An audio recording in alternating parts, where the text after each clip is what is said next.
Good morning and welcome to Northern Light Spiritual Center in our interim functioning space. Northern Light Spiritual Center is a community of people dedicated to using spiritual and practical principles to create lives we want to live. Northern Light Spiritual Center offers practical and spiritual tools to make positive changes where? In our lives. And our promise to reveal, inspire, uplift, celebrate, and magnify your greatness. We acknowledge our presence here on the traditional and unceded lands and waters of the first people of Seattle, the Duwamish and coastal Salish peoples. These people are still here, and we join with them in how they continue to honor and bring to light their ancient heritage. We seek to resist the erasure of Indigenous histories as we work towards honoring and inviting the truth. We also acknowledge that so much of what we know in this country today, including our culture, economic growth, and development throughout history and across time, has been made possible by the labor of enslaved Africans and their ascendants, who suffered the horror of transatlantic trafficking of their people, chattel slavery, and Jim Crow. We also name the Asian and Chicano people who toiled with little recognition. We are indebted to that labor and their sacrifice, and we acknowledge the tremors of that violence throughout the generations and the resulting impact that can still be felt and witnessed today.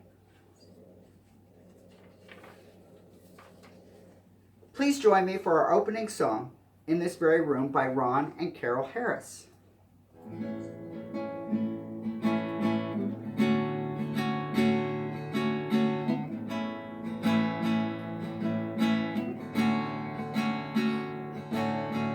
In this very room, there's quite enough love for all the world.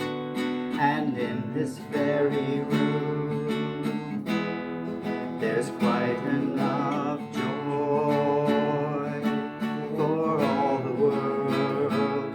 And there's quite enough peace and quite enough power to walk through our every fear. For Spirit, sweet Spirit, is in this very room.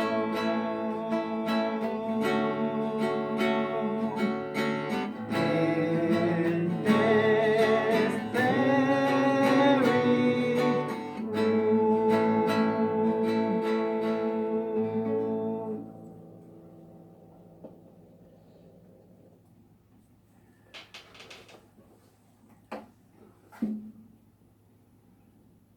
So we come now to the time in the service when we have our meditation.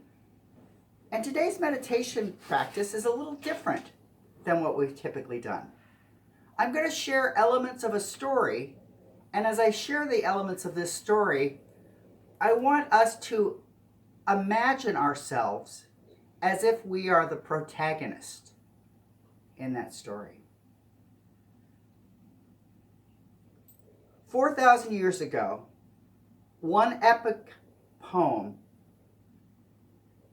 sets the precedent for so many later tales of descents into the underworld. For example, Persephone in the Greek mythology, Horus in Egypt, Jesus for Christians. The poem shows how early on in the history of civilizations, the descent into the underworld became a staple narrative, fusing devotional prayer with storytelling. So as I give you details of this story, just become aware of our breath. Become aware of the rise and fall of the breath. Become aware of how we all see ourselves as characters in our own story. For example, if we think about our role in our story, how are we characterizing ourselves? Hero? Villain? Victor? Bystander? Without judgment, just allow ourselves to become aware of how we see ourselves in our stories. So with our sense of consciousness of ourselves and our stories, and our sense of our breath coming in and out, I'm going to retell some features of the story, The Descent of Inanna. The character Inanna is a Sumerian goddess. She and her sister were daughters of the Sumerian goddess of love, beauty, fertility, and wisdom. Inanna was a fierce character, unafraid to enter into battle, unafraid to journey. She was the ruler of her land,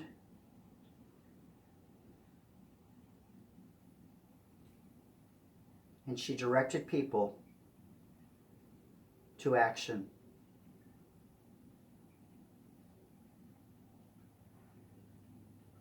To what extent do we direct ourselves? To what extent do we see ourselves as rulers of our lives?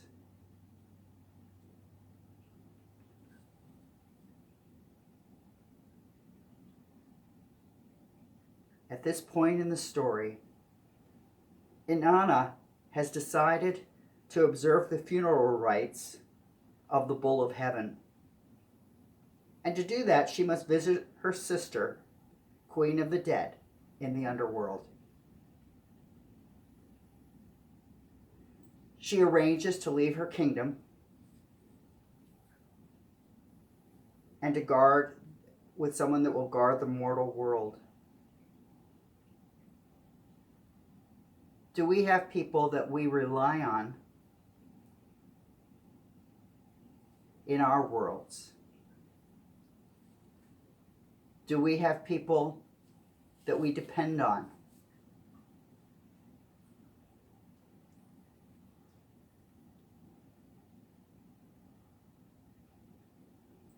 What are the plans we make?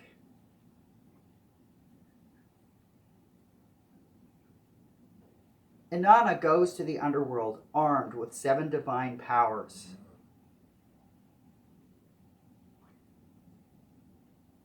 These include, but aren't limited to, a turban and a wig on her head, beads of lapis lazuli around her neck,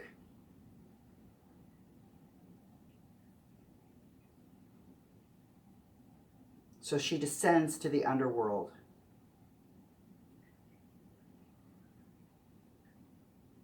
When do we feel that we are descending into situations which are outside our normal days?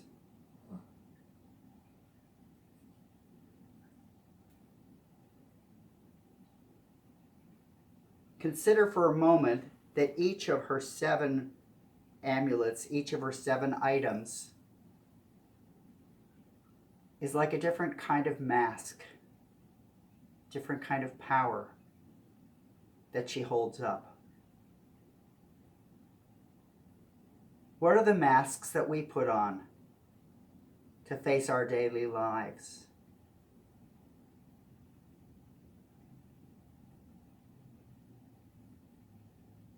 When I get up in the morning and look in the mirror, I don't keep things the way they were when I woke up.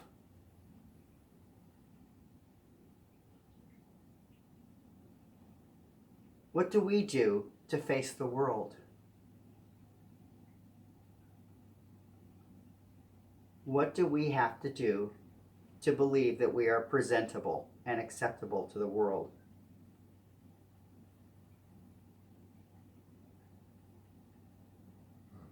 When Inanna arrives in the underworld, her sister seems reluctant to see her and makes Inanna divest each of her 7 divine powers, one at each of the gates leading to her ruling room.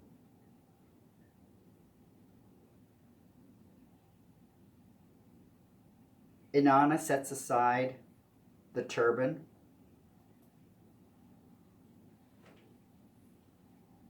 imagine setting aside that first mask.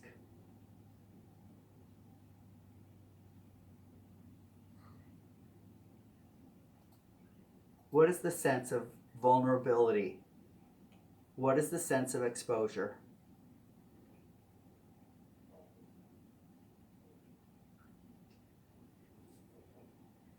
Inanna removes her beads.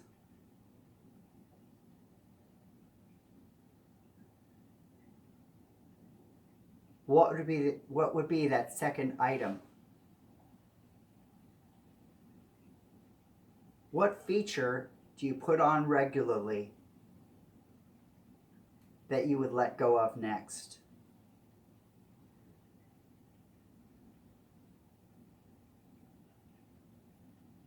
With each new gate, Inanna must let go of another object. At this gate, it's the bracelet. What is your third item?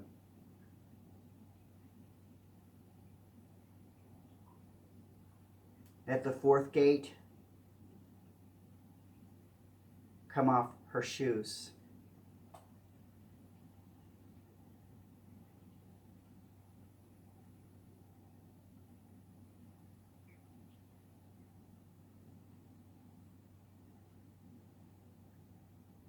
At the 5th gate,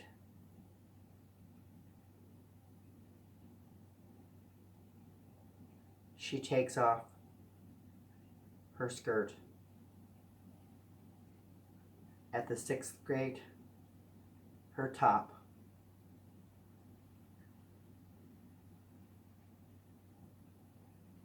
And at the 7th gate, her ring.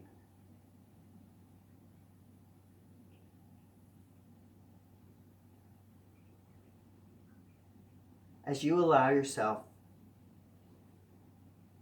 to see yourself in the character Inanna, becoming increasingly vulnerable,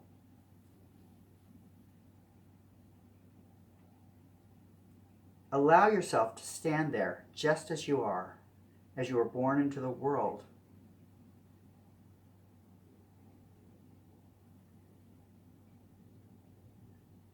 What does it take to look with pride,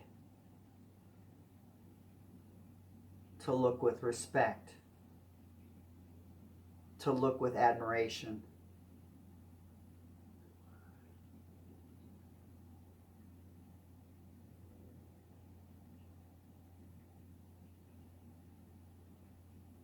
Inanna arrives as she was born into the world to meet her sister.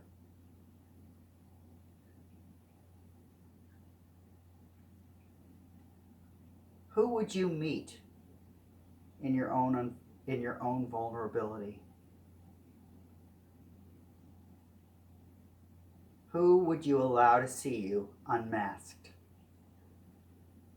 and simply yourself?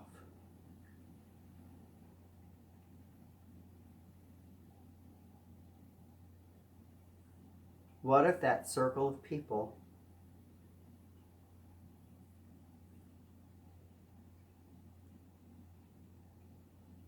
is actually bigger than you imagine?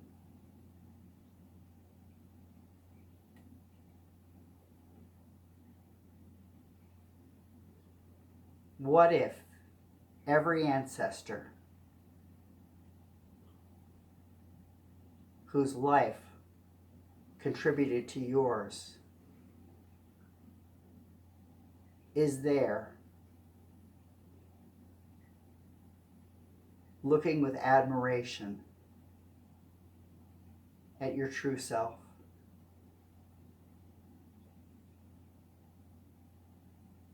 looking with a sense of pride, wanting to claim, say, that part, that's just like me. And that has gone forward into the world. That element that I contributed continues to live on.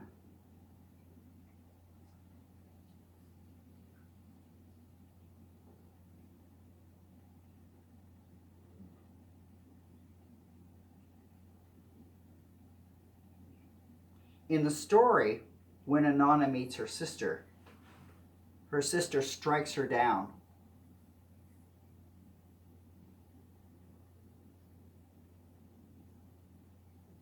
But Inanna has a hidden power.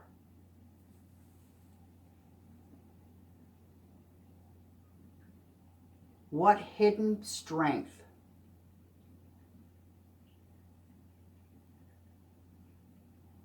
can we rely on?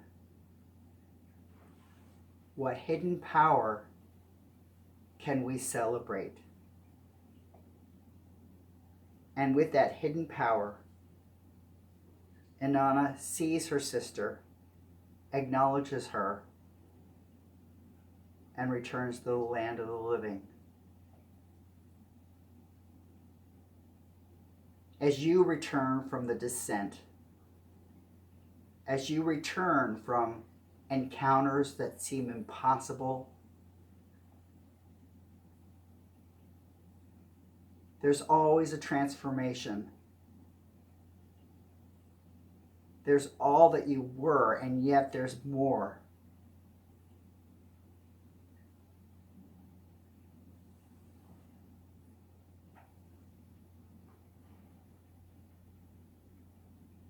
Just take a moment and be aware of that more.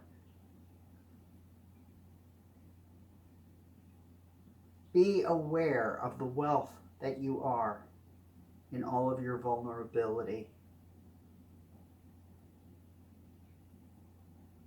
Be aware of your beauty unmasked.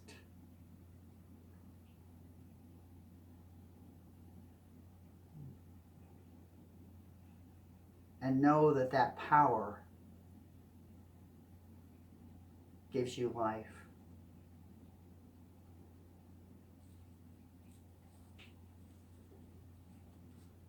So just allow yourself to revel in that sense of life, that sense of your complete fullness, your wonderful, if flawed, identity.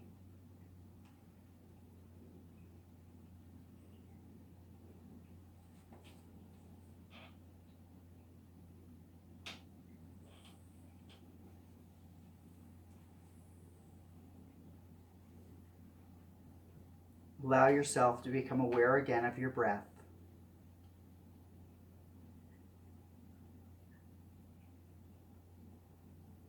Allow yourself to journey from that underworld.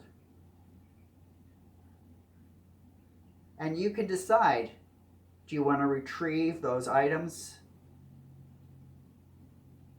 Or do you want to leave them behind?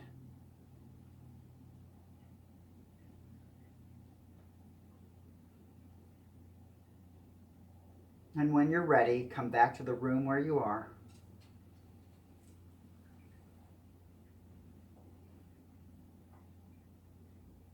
And I say, Amen. Amen. Ashe. Ashe. And so it is. So it is.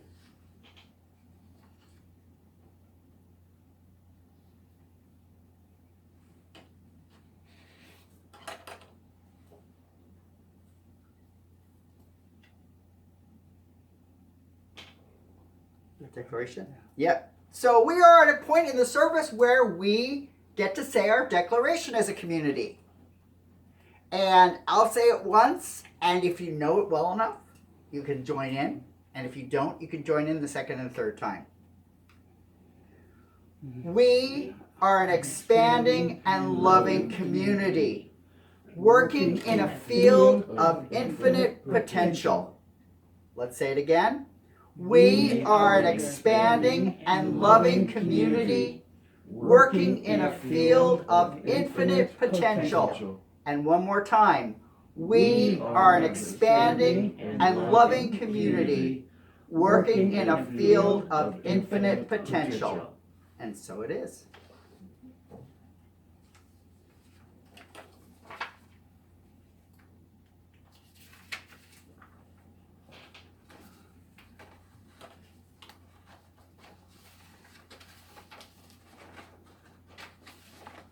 So today's reading came from a blog. And Reverend Mykal can send it out if you would like it. Dr. Brene Brown defines vulnerability, hopefully I'll say that again, vulnerability, as uncertainty, risk, and emotional exposure. Vulnerability helps you learn more about yourself and get closer to others so your relationships can thrive. Vulnerability welcomes reciprocity. When you open up, others will want to open up as well. While it can feel scary and overwhelming to put yourself out there, when you do, your experience includes incredible rewards. Think about it this way. Whenever you feel hesitant to share, ask yourself, if my loved ones were to share this, would I judge them or would I feel closer to them? So here are several ways to practice vulnerability. Actually, 8 ways. 1. In the face of confusion and uncertainty. Uncertainty can be scary, but opening up and being honest when you don't understand something can actually help you build trust with others. So questions that spark vulnerability from that place. What's something you're puzzled by? Number 2, our fears and insecurities. Everyone has fears and insecurities. Sharing our insecurities with each other reminds us how we're all human. So ask yourself, when do I feel outshined? Frustrations and annoyances. Fact is, we all get frustrated, and that's okay. Your frustration can teach you a lot about what you value, what you fear, and what makes you anxious. Next time you feel frustrated, try to learn from it. Ask the question, what really annoys me? Regrets and resentments. Regrets and resentment can be tied to feelings of insecurity, guilt, and shame. All aspects of vulnerability. Sitting with regret not only harms your mental health, but also your relationships. So the question, who or what might I forgive? Number 5, hurt and pain. Sharing painful experiences can be hard, but it tells a story of who we are and brings us closer to those who love us. It also helps our loved ones honor our boundaries. So a question for this is, what is something hurtful that was said to you? Number 6, our wants and needs. Often we aren't vulnerable enough to express what we truly want and need.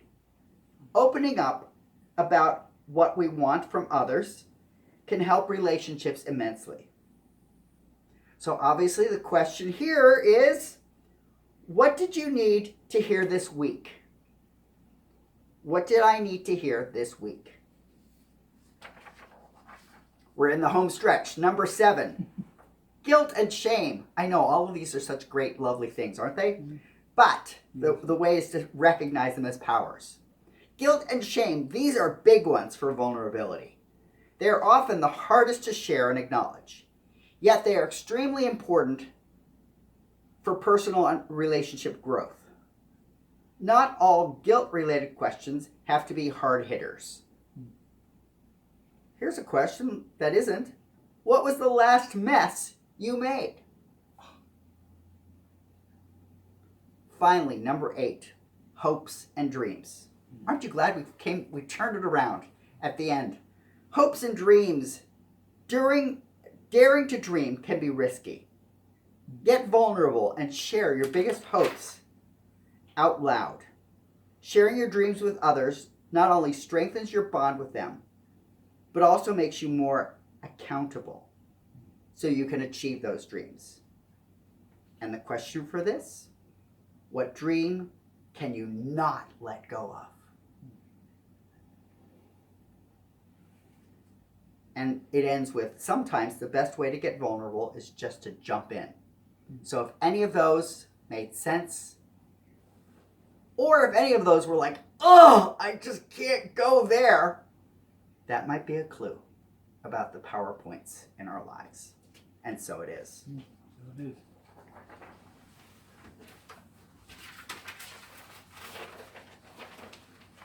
Everything I so neatly put together fell into a pile on the floor. So this month's song, what can I be if I can't be myself? What can I be if I can't be myself? What can I be if I can't be myself? What can I be? What can I do if I can't be myself? What can I do if I can't be myself? What can I do if I can't be myself? What can I do? So that should not be particularly hard for anyone to join in if they want to join in.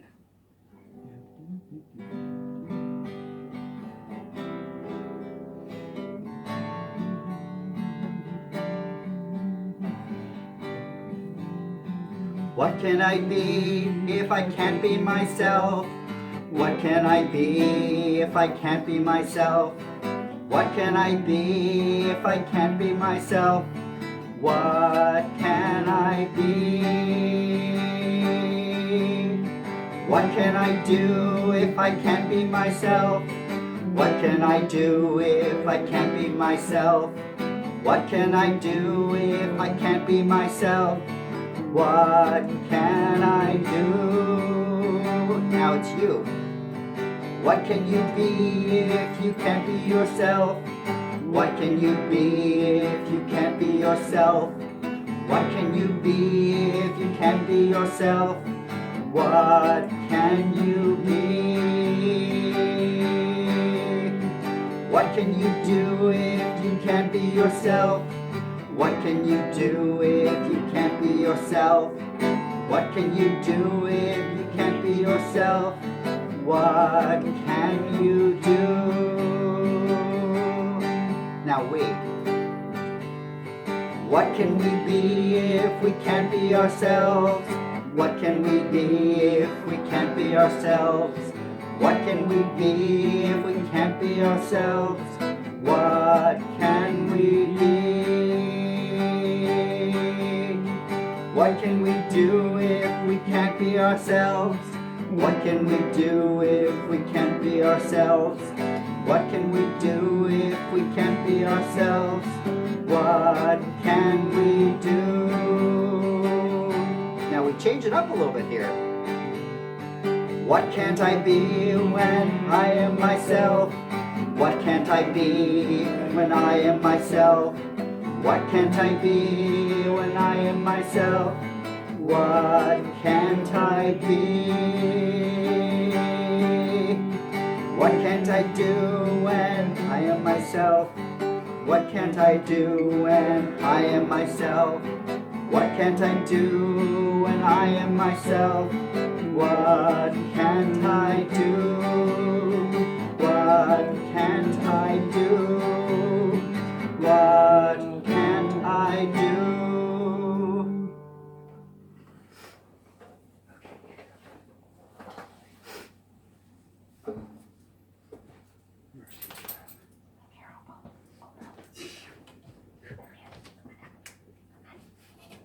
Shut this off and then you can turn it back on.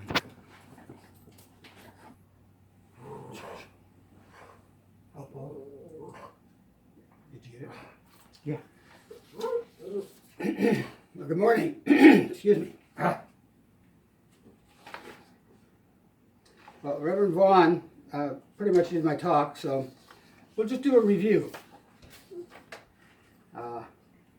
It's always good to hear something over again. That's how we learn. Well, theoretically, that's how we learn. So today, the title of my talk is Shedding Our Mask and Baskets, which is kind of odd, you know. We as human beings wear a mask at different times for different reasons.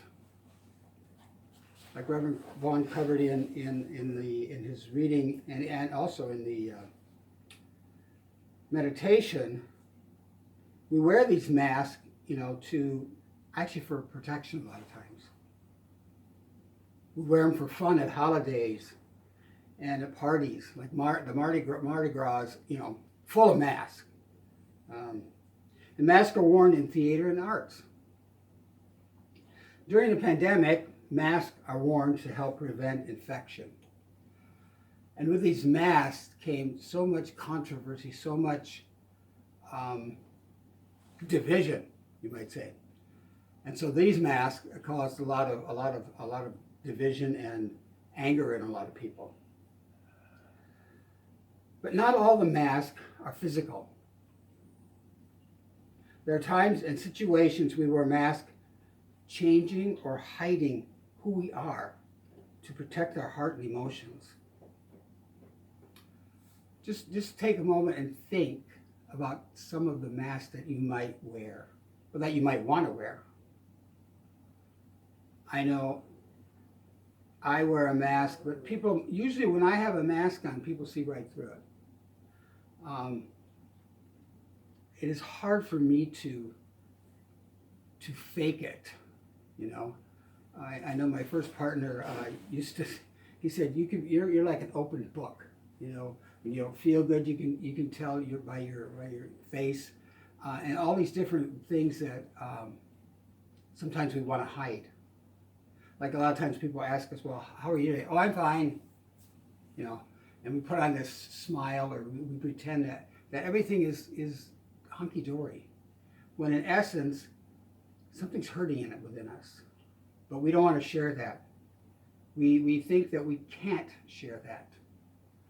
I know when I was going to CSL in Seattle, there were some people that they wouldn't come or to service because they didn't feel good. They weren't really high and up and at it, and they felt they couldn't come because you're supposed to be one way or another. You're supposed to be up and happy and cheery all the time.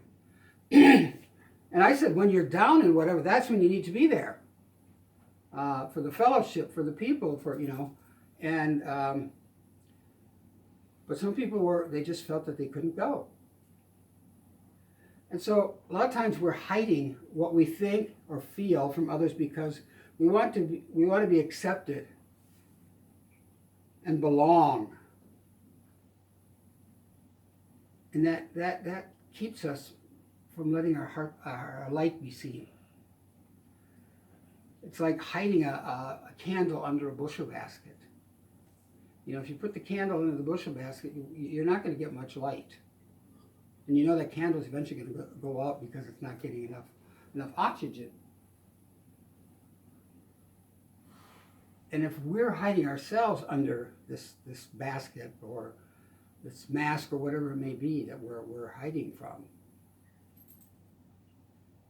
then our light tends to go out. And we start to feel smothered and small.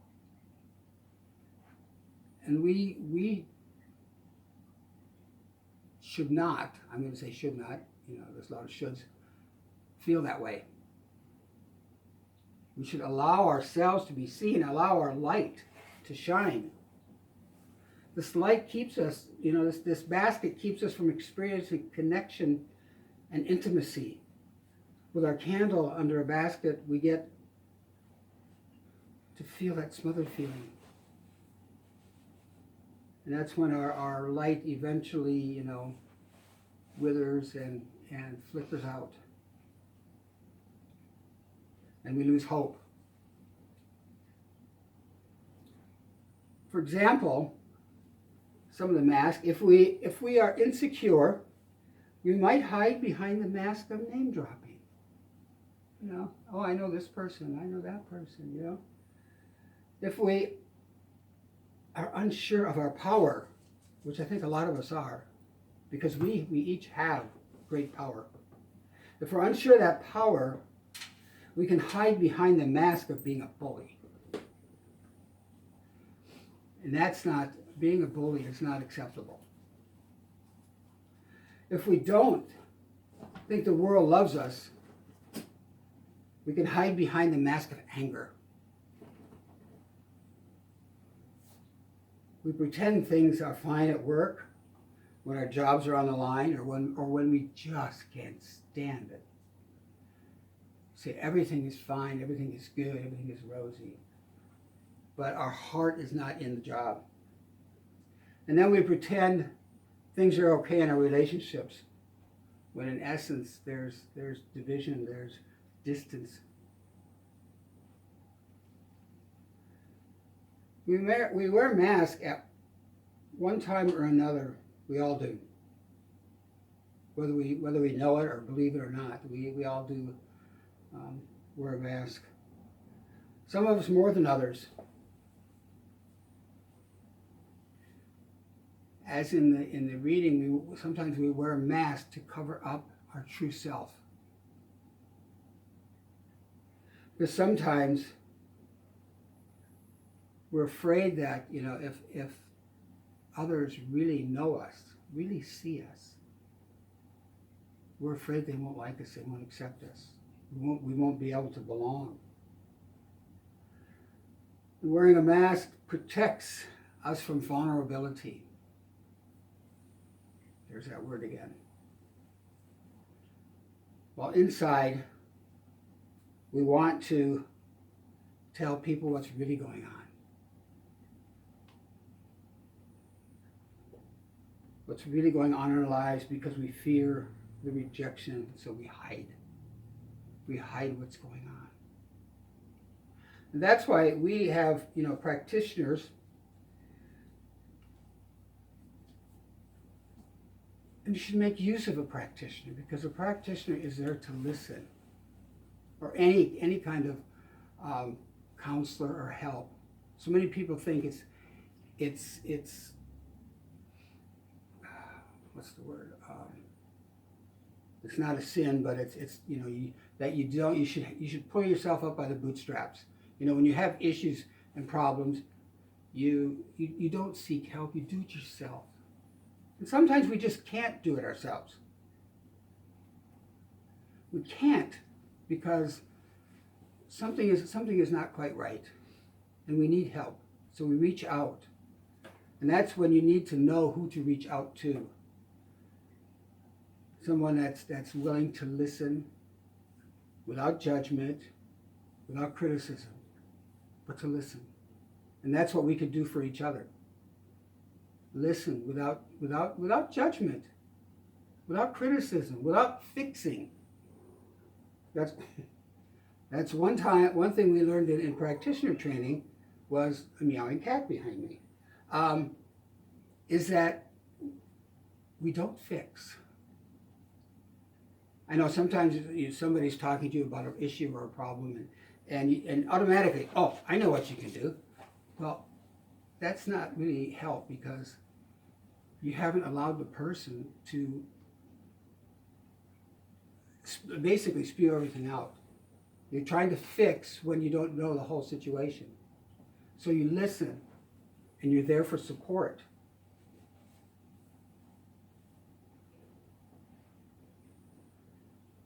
Then there are the emotional mask, the mask we hide behind because of fear. And I think that's the reason we have the mask mostly, is because of fear. Fear that we won't be accepted, fear that they won't like us, fear, you name it, there is a fear for it. I know one thing I learned, we went through Landmark, and we went through 2 courses in that. And in the one, I realized something about myself, that I become invisible. And we watched a movie yesterday, Shazam, and the one boy said, he felt that he wasn't visible because nobody saw him. He was small, he had a crutch, he wasn't, the perfect, what you think somebody should be. And I know in my life I have done that. And I can be in a crowd of, lots of people, and I can actually become invisible. And I guess it's a coping medicine. Well, I guess medicine too. A coping method. Mechanism? Mechanism, there we go. Medicine mechanism. For me, now that I know that, it doesn't happen as often. So once we know, what mask we're wearing, we might be able to take it off and set it aside. You can always take it back. Anything you set aside, you can always take it back. Nobody says you can't. One of the greatest fears is that if we show our true selves, the world will say, oh, it's just you. That's a real pick-me-up, isn't it? That's a real morale booster. Oh, it's only you. Another reason for our mask is fear that the world is going to find out, find out who we really are, like in the book. I don't know if everybody's seen it, probably everybody's seen it. If you really knew me, would you like me? I think that's one of our biggest fears. That if you really got to know the real me, the me that hides out within, the me that shrinks away, the me that is loving, caring, supporting, all the good and the maybe not so good, but it's all part of us. So we're in that fear that we won't be accepted. Being just you, your authentic self, is the best and most perfect thing you could be.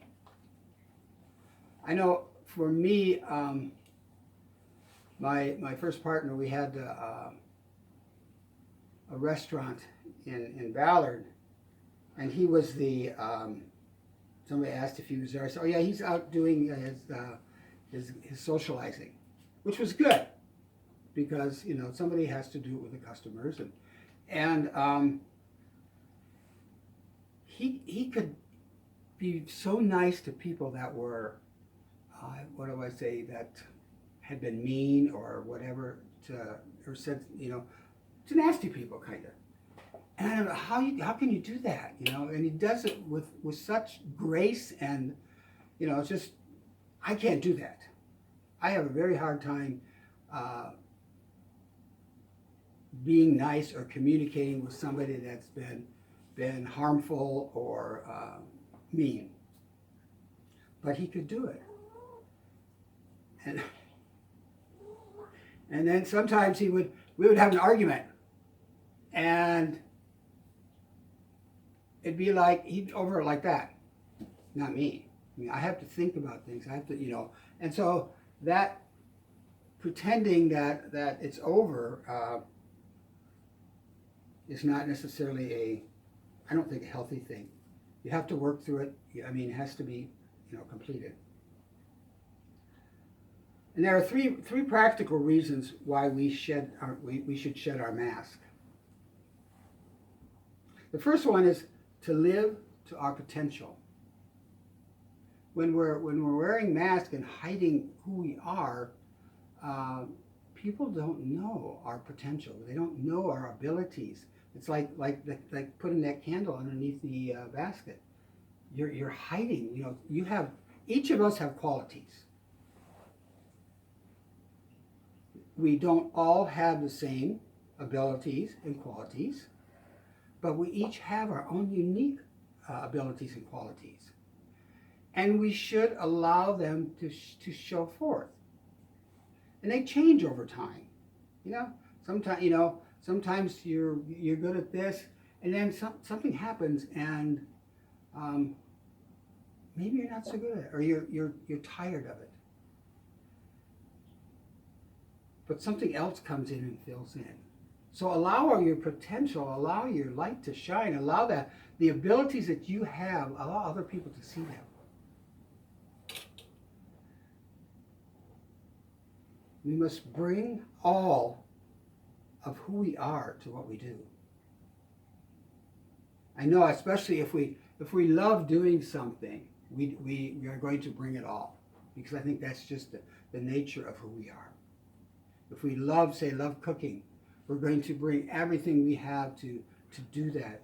If we love speaking, or if we love sewing, or whatever it is, and when you're doing it, time kind of goes by so fast. But when we're doing something that we don't really care about, time goes slow. So we need to bring all of what we have. The second reason is relief. It is exhausting to live in an inauthentic life. I really don't know how people can actually live not being themselves. We have that one representative from New York. I don't know how he can do it. All these untruths that he's told, that he's done, and this and that.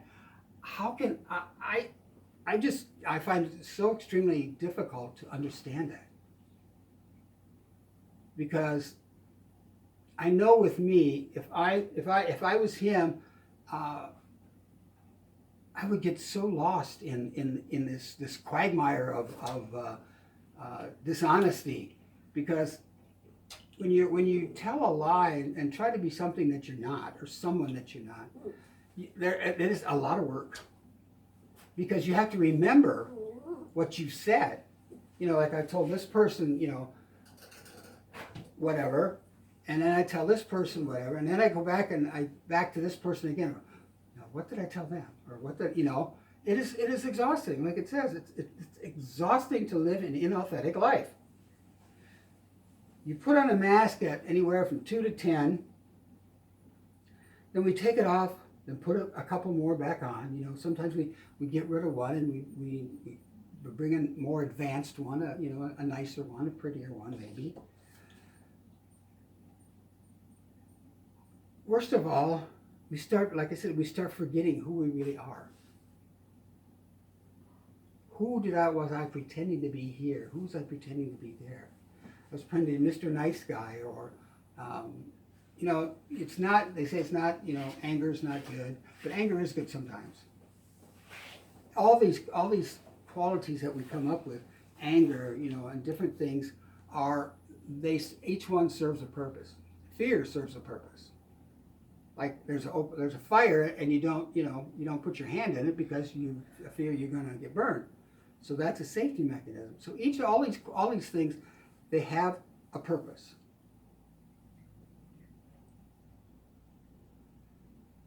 It's exhausting, and worst of all, that we start that forgetting. A comedian and actress, Fanny Brice, explained. She said, "Let the world know you as you are, not as you think you should be. Because sooner or later, if you're posing, you will forget the pose, and then you forget where you are. Let the world, know you as you are, not as you think, or not as you think others think you should be." That's another big thing.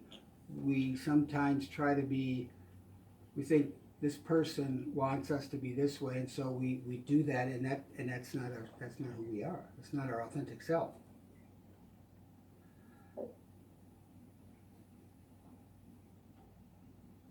The third reason to shed these masks is for healing. When we wear a mask, we carve a little piece of ourselves out. We take a little piece out each time we put on a mask, withholding parts of ourselves as unworthy. But in relationships, we can't be truly healed unless we offer up these pieces. So in a relationship, eventually, well, hopefully, you learn more about each other. You share the good and not so good, because we all have it. You know, if you come into a relationship, you know, you have baggage, you have a little bit of luggage, and eventually, you know, a lot of that luggage is let go. You take it to Goodwill, get rid of it. Just think about the mask you wear, and commit to taking them off. You know, tell yourself, okay, I don't need this mask anymore. Hold your gifts out. Hold your gifts out to the world. All the gifts that we have. Hold them out. Let the world see. With no apology, no shame, no regret. Like in that video, the circus people. They were who they were, even though a lot of people in the community didn't accept them. They called them freaks, called them all these names. And maybe in your life you may have been called something. I know I have been. And if you carry that around, it's just going to eat at you.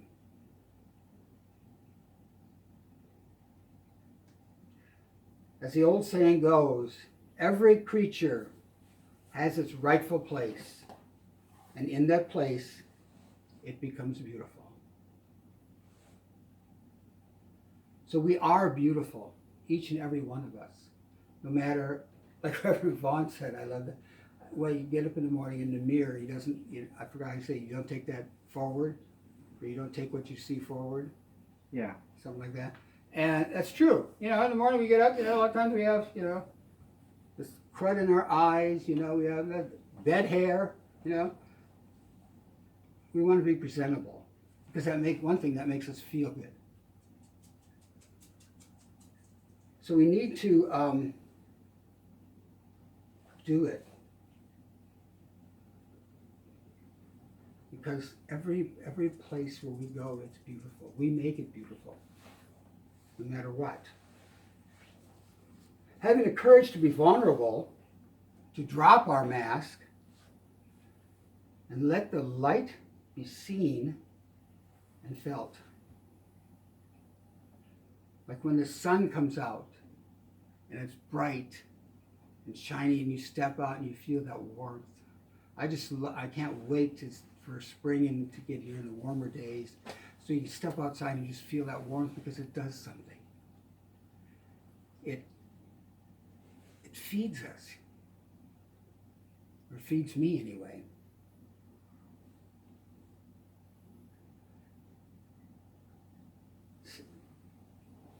It's another piece of cultivating authenticity, but to drop the mask. There is this instinct to protect that which you see that seems vulnerable. There's a story, I think probably everybody's heard it.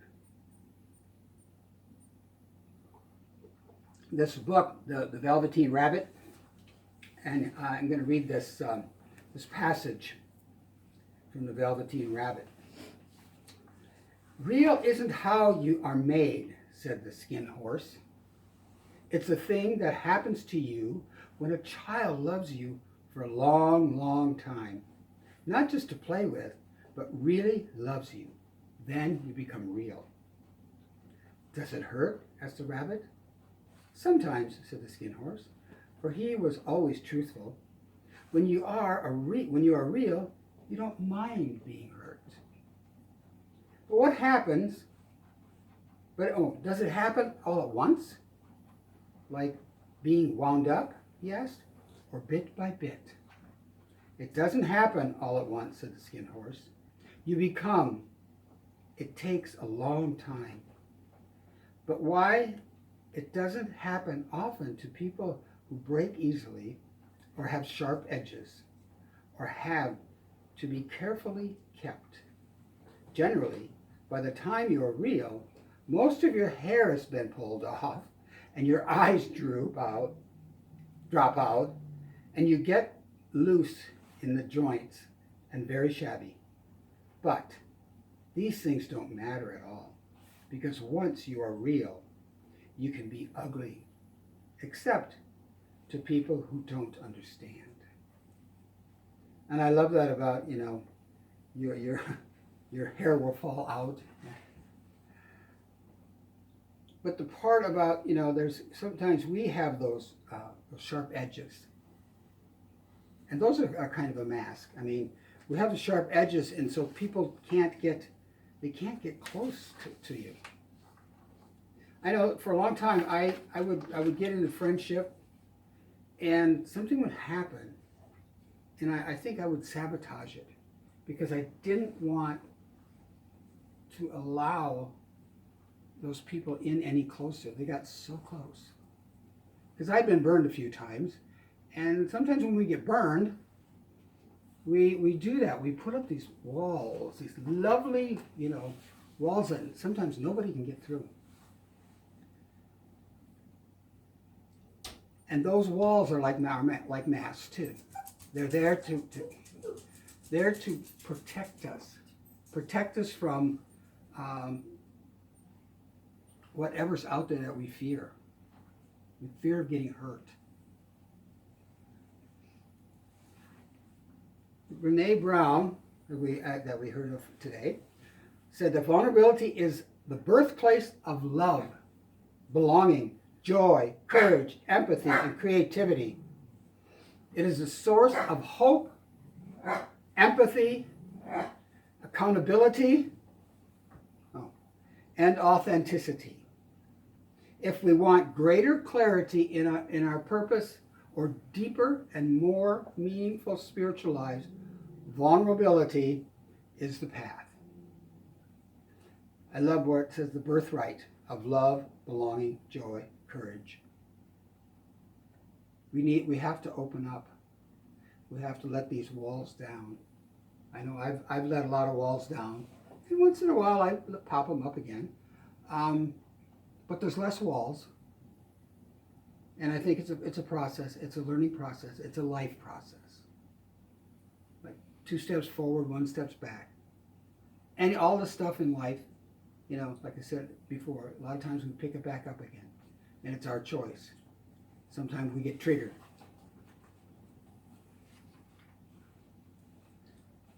So being vulnerable will always feel vulnerable.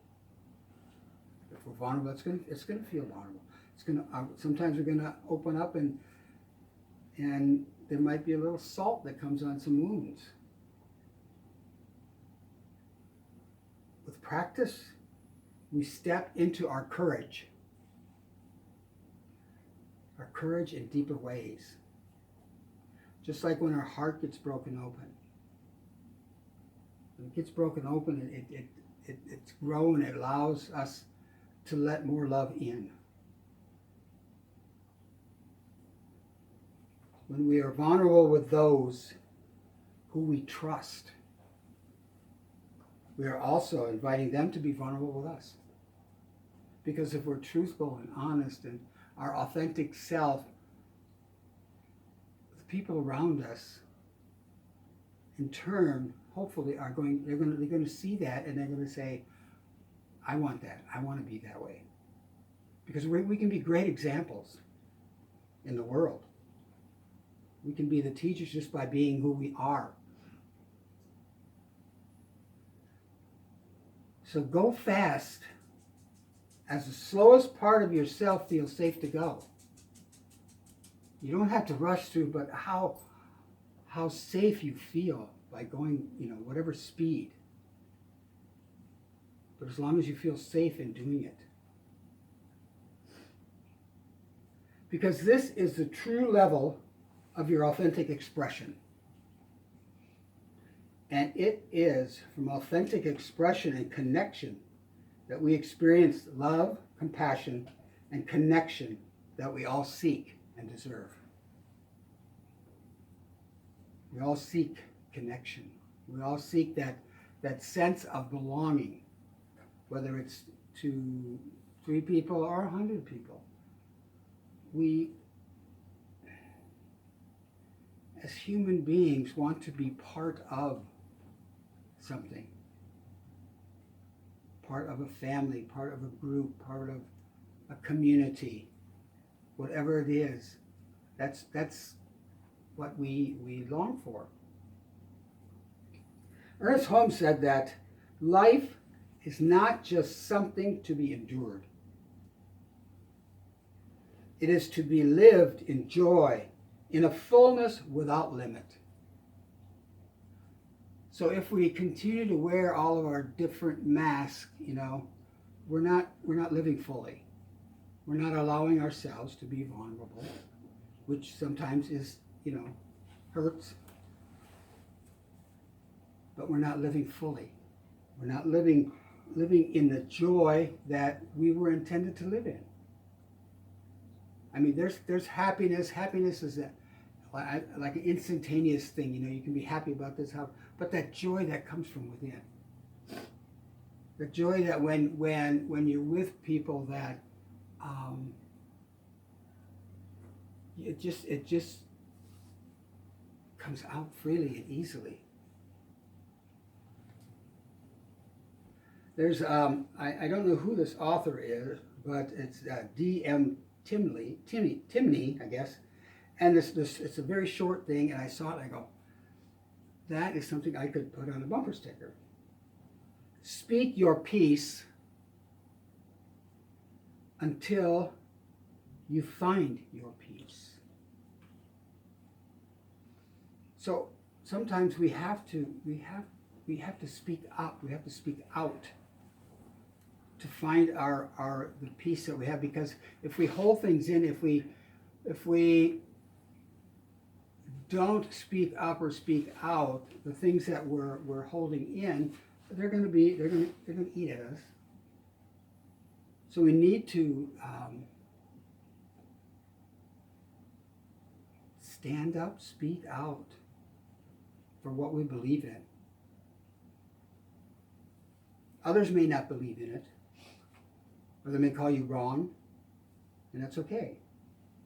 Don't take it personally, like one of the 4 agreements. That's one of the hardest things in the 4 agreements. Don't take it personally, and that's good and negative, And the other one, that's what other people think of me is none of my business. That's another hard one to swallow. But if we're our authentic self, we don't have to worry about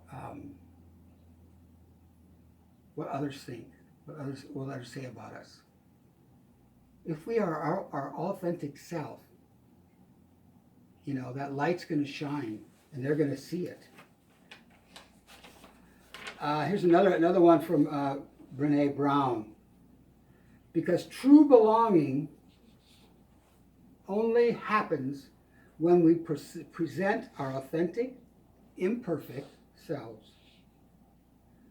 To the world, our sense of belonging can never be greater than our level of self-acceptance. So if we don't accept ourselves as who we are, the good, the bad, and maybe even a couple little uglies, how is anybody else going to? I love that story that we're going to, for Anana. Yeah, the descent of Anana. The descent of Anana, when she got there, she bared everything, her soul, and she was willing to do that.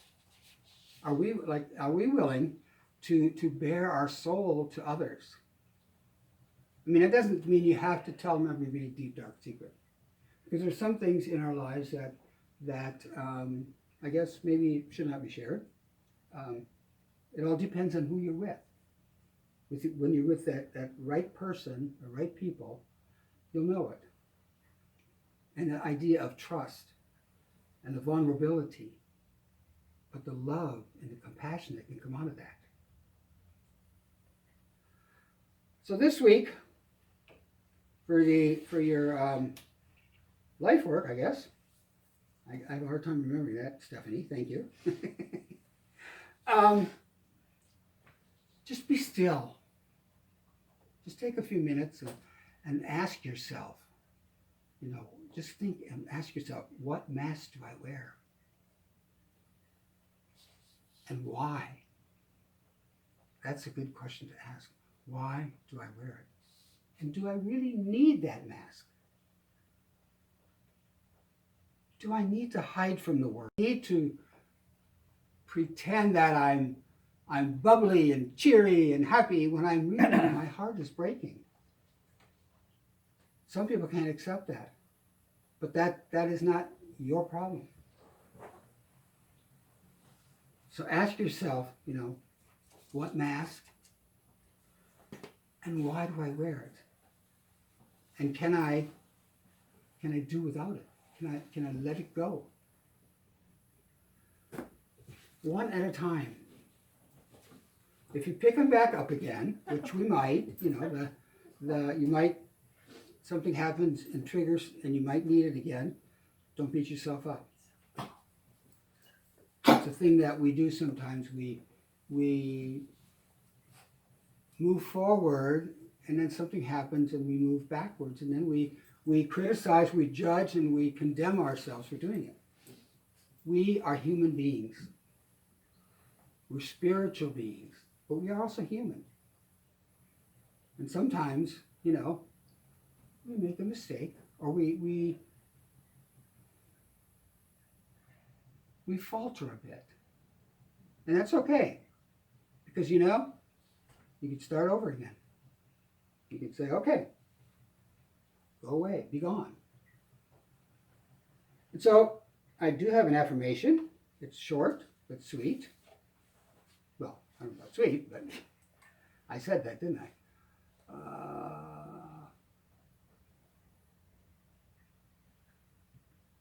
That's not it. Okay, just a moment, one moment, please. Oh, okay, never mind. I forgot what I did. I did it this way. I did it my way.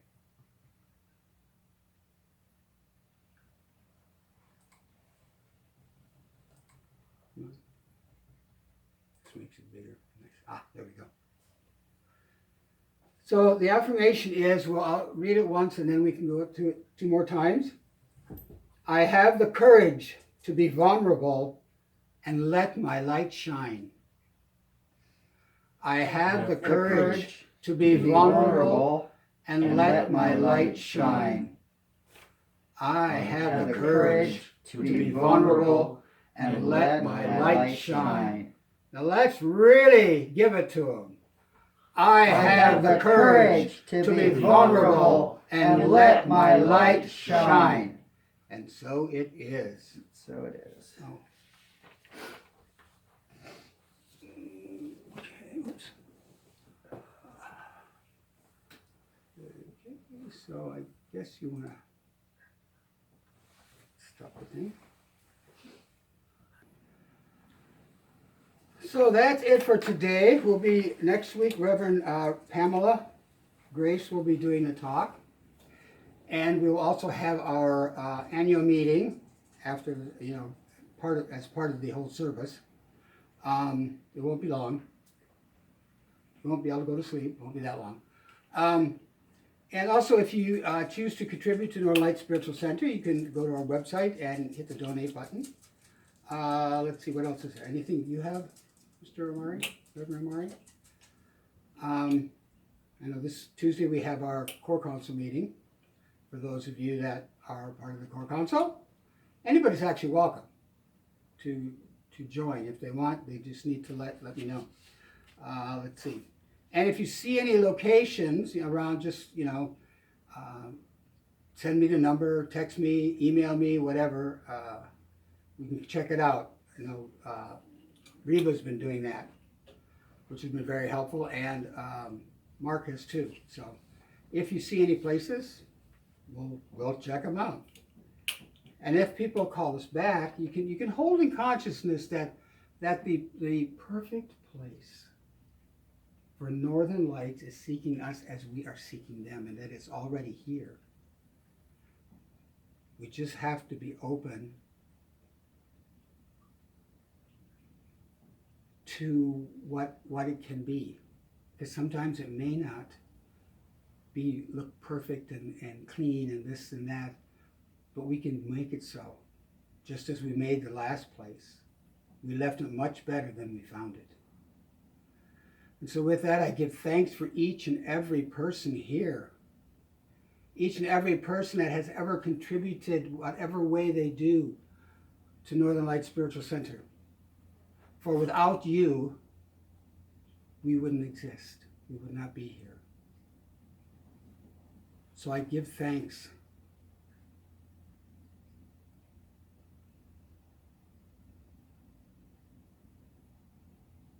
to all. And I am so grateful for the sacred ground that we can create wherever we go. For wherever we go, we create. And we can create that sacred space, that sacred ground. And so I give thanks for that knowledge. I give thanks for life. I give thanks for all that is. And so it is. And for you people on